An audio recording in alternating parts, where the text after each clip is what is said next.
Jai Narayani students, we all are doing chapter 2nd, Federalism of class 10th civics, and this is the second part of our video lecture series.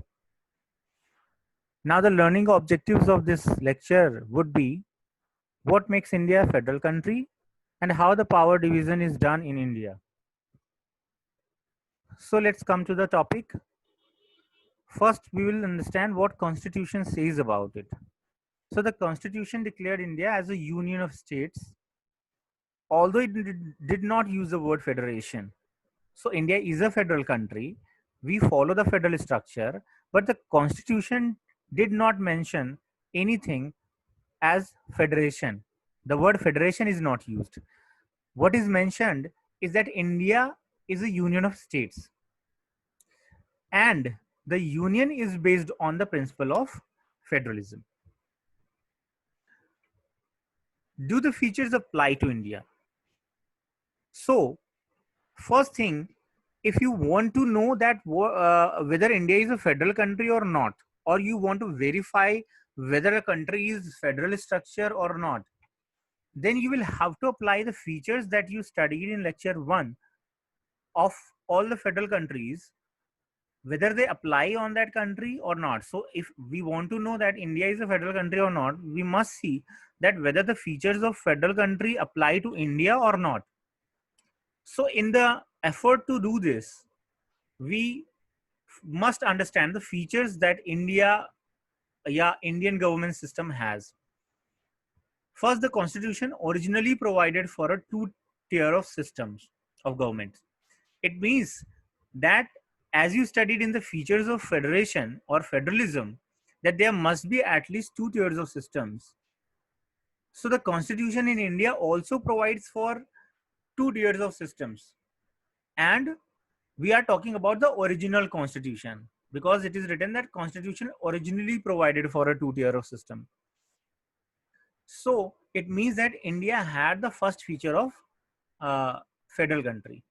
Now we talked about the original constitution and it had mentioned two-tier systems of government. But now after sometimes it was felt that there must be a third tier of system also, third tier of government also. So a third tier of government was introduced, which we know as panchayats and municipalities, or you can say the local self-governing bodies. So the third tier of federalism was added in the form of panchayats and municipalities later on.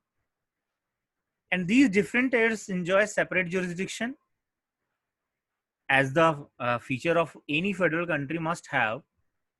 And we studied in when we were studying the topic features of federalism, that there must be separation of jurisdiction.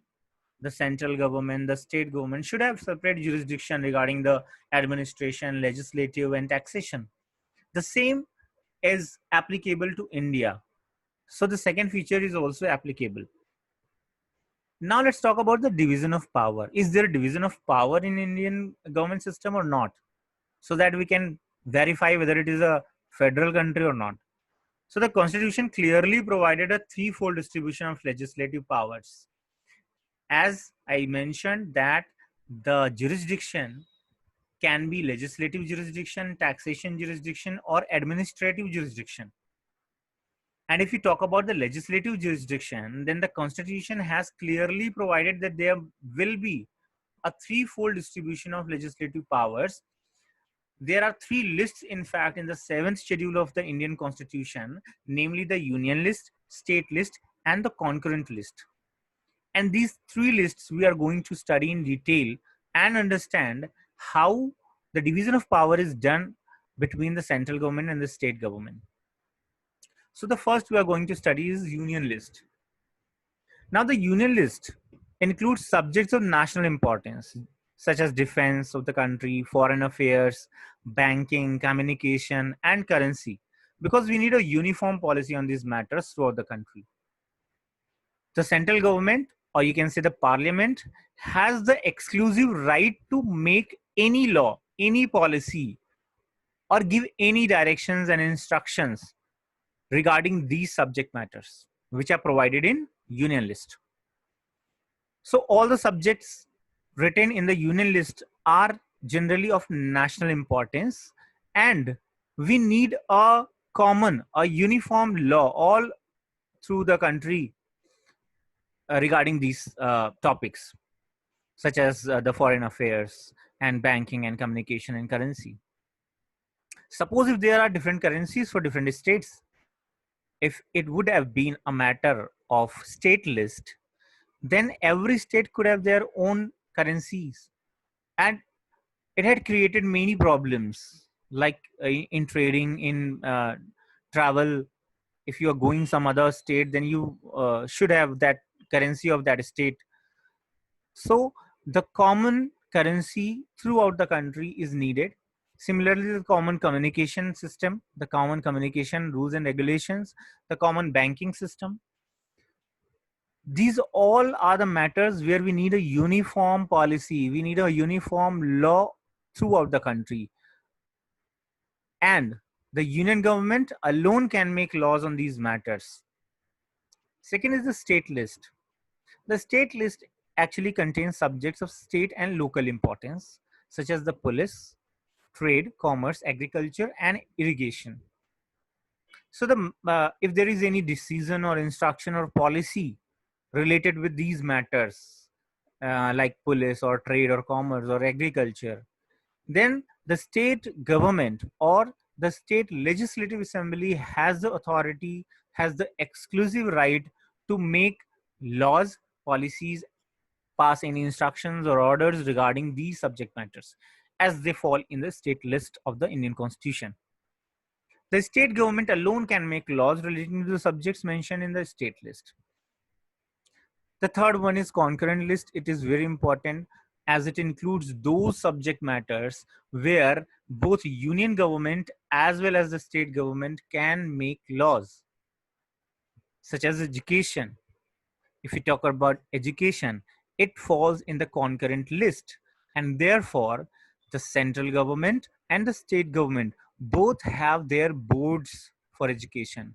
Like, you know, the CBSE board is the central government board, and the UP board, MP board, these are state boards which are controlled by the state governments. So education falls on the concurrent list, and therefore union government can make policies, can make laws, can make orders regarding this education, and state governments also have their agencies, or you can say their schools which impart education, and they also can make rules, regulations, and decide the syllabus of these uh, state board schools.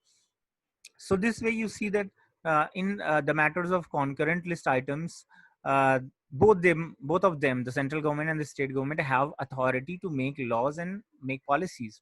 Similarly, the forest, this forest is a topic of concurrent list. The central government can also make laws relating to the forest, and the state where such forest is situated, located, that state can also make some rules and policies in with regard to that forest.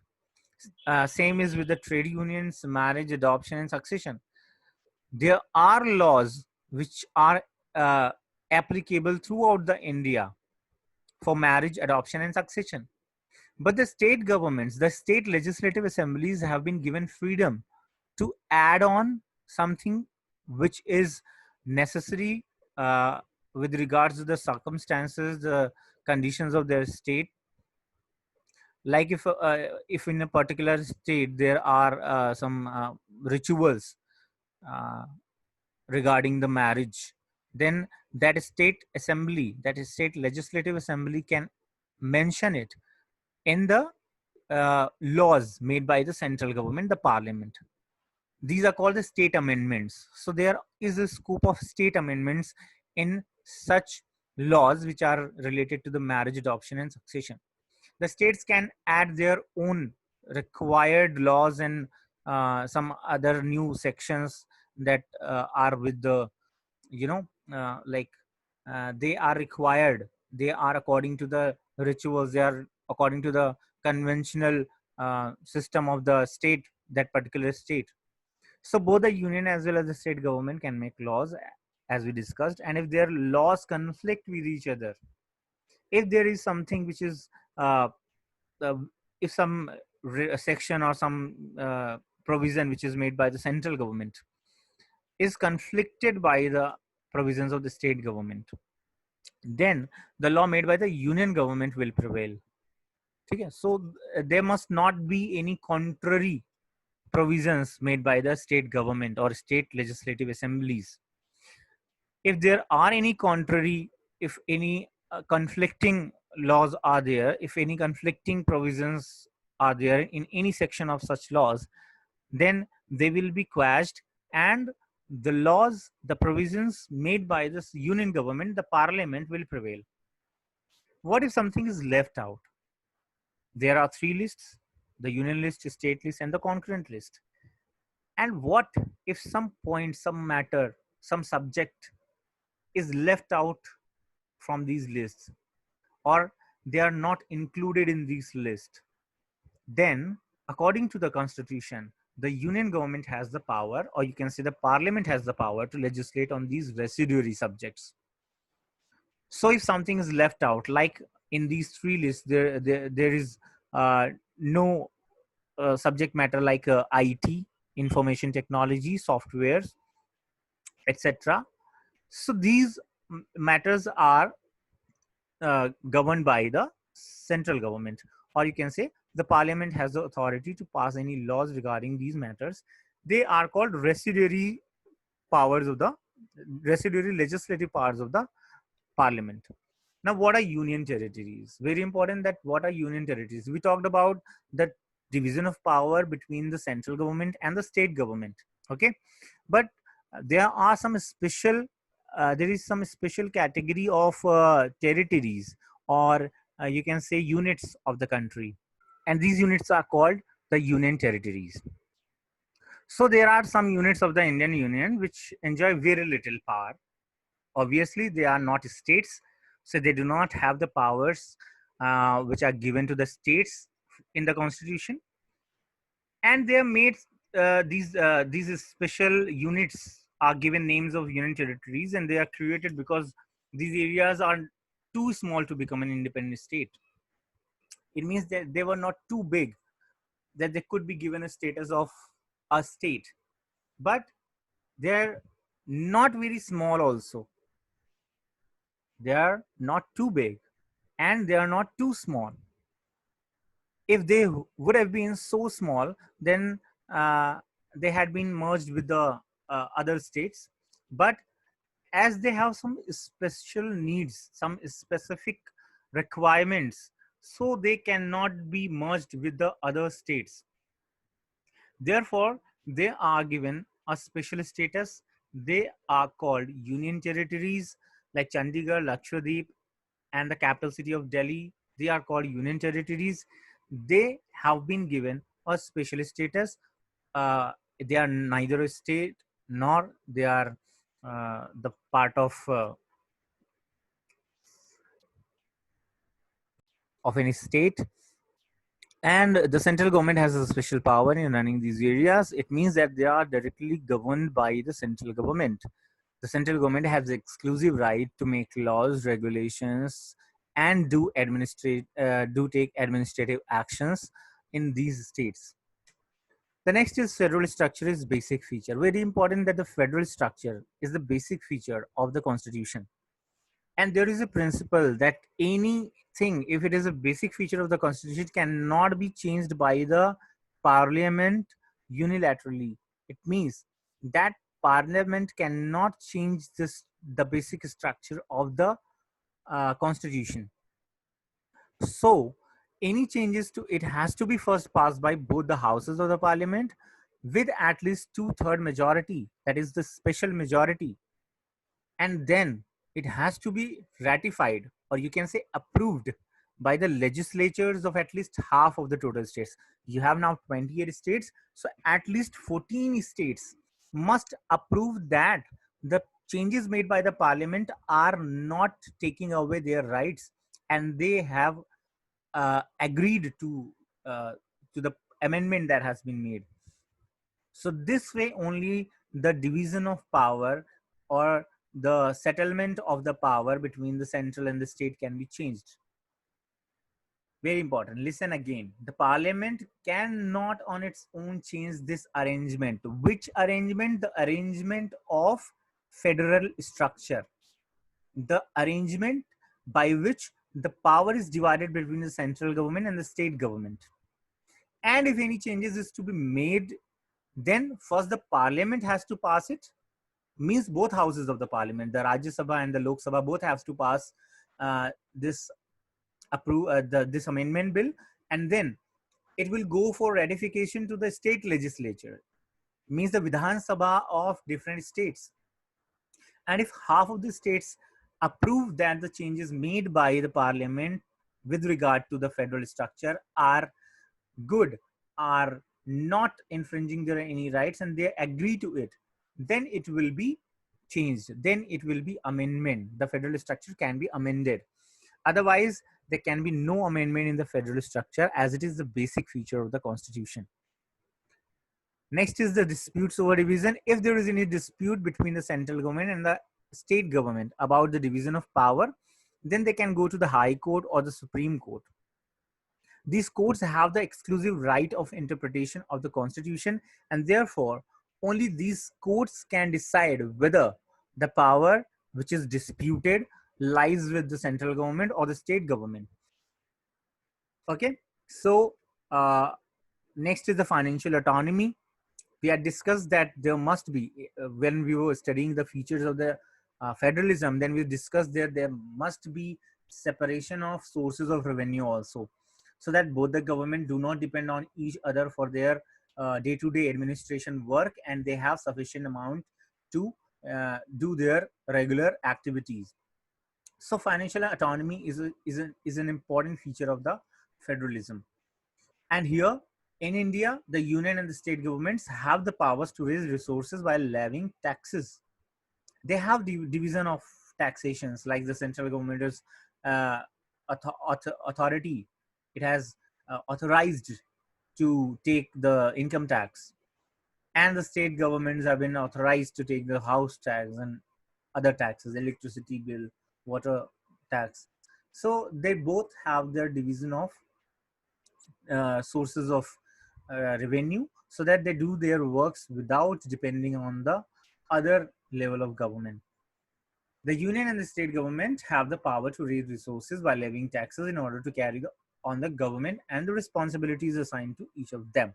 So they can do their work, they can fulfill the responsibilities without looking for the other level of government to provide them financial resources. Now, thank you, students. This was it for today. We had discussed the topic about why India is a federal country, what are the features that apply to India, and why we call India a federal country. Because in the constitution, it was not mentioned that India is a federal country. The word federation is not used, but still, we know that India has a federal structure. How it is proved? Then we saw that all the features which we studied that a federalism should have or a federal country should have are applicable to India. India has two levels of government. They have separate jurisdictions. The powers that are divided among them are authorized by the constitution. It means that those powers are constitutionally guaranteed. Then we saw that the court has power to interpret the constitution and decide on any disputes. And we also saw that they have different resources of revenue. There is no dependency regarding the financial resources. And so we come to the conclusion that India is, in fact, a federal country. Thank you, students. And I hope you all are safe and you all are doing good.